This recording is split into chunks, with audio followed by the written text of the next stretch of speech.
Dans cette vidéo, on va s'intéresser à l'exercice que vous avez devant vous, qui traite de taux d'évolution et de calcul de chiffre d'affaires, tout simplement. Il est vraiment pas très compliqué, mais c'est un bon exercice pour se mettre en forme. Alors, vous avez des coefficients multiplicateurs associés au chiffre d'affaires annuel d'une entreprise qui sont donnés dans l'énoncé, à savoir de 2012 à 2013, on a un coefficient multiplicateur de 2,2 et de 2012 à 2014, on a un coefficient multiplicateur de 3,05. La première question consiste à déterminer le taux d'évolution du chiffre d'affaires de 2012 à 2013, puis de 2012 à 2014. Alors, je vais commencer, comme souvent, par faire un petit schéma de ce qui se passe. Donc, 2012, 2013 et 2014. Alors, dans l'énoncé, qu'est-ce que l'on a? L'évolution de 2012 à 2013 est représentée par un coefficient multiplicateur de 2,2.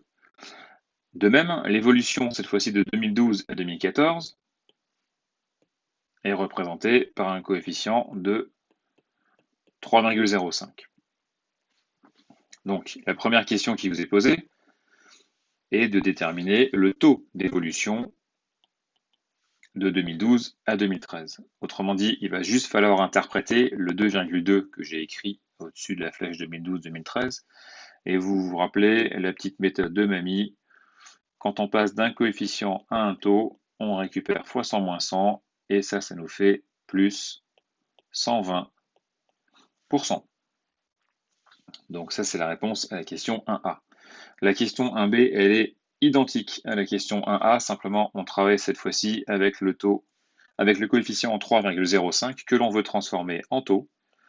Donc, fois 100 moins 100, et lorsqu'on multiplie 3,05 fois 100 et qu'on retranche 100, on tombe sur une augmentation de 205%. Voilà, donc ça c'est pour la question 1.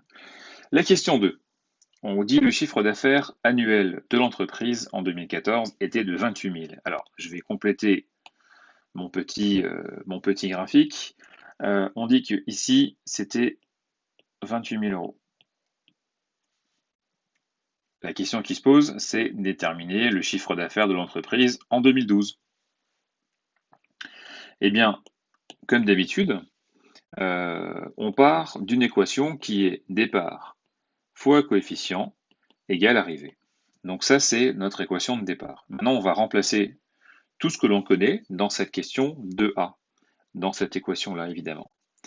Donc, qu'est-ce que l'on cherche? On cherche ce qui s'est passé en 2012. Donc, on cherche notre départ. Le coefficient qui lie 2012 à 2014, il est de 3,05. Et je sais également qu'en 2014, j'avais un chiffre d'affaires de 28 000 euros. Donc maintenant, pour récupérer mon chiffre de départ, il suffira de diviser 28 000 par 3,05. Et lorsque l'on effectue ce petit calcul, on obtient 9 180,33. Ça, c'est le chiffre d'affaires en 2012. Alors, je vais le renoter là-haut. Donc, 9 180,33. Ça, c'est mon chiffre d'affaires en 2012 et ça va me permettre de trouver le chiffre d'affaires en 2013. Tout simplement en se servant du coefficient 2,2 qui est le lien entre l'année 2012 et l'année 2013, le chiffre d'affaires de chaque année. Donc, je récupère mon 1980,33 que je multiplie par 2,2. Je me resserre toujours de départ fois coefficient égale arrivée, simplement ici je cherche mon arrivée. Ok, mon arrivée c'est bien mon chiffre d'affaires de 2013. Et lorsque j'effectue ce petit calcul à la calculatrice, j'obtiens 20 196,7 euros. Ça, c'est mon chiffre d'affaires en 2013. Donc je vais juste compléter mon petit dessin là-haut. On aura 20 196,7. Et voilà ce qui achève la correction de cet exercice.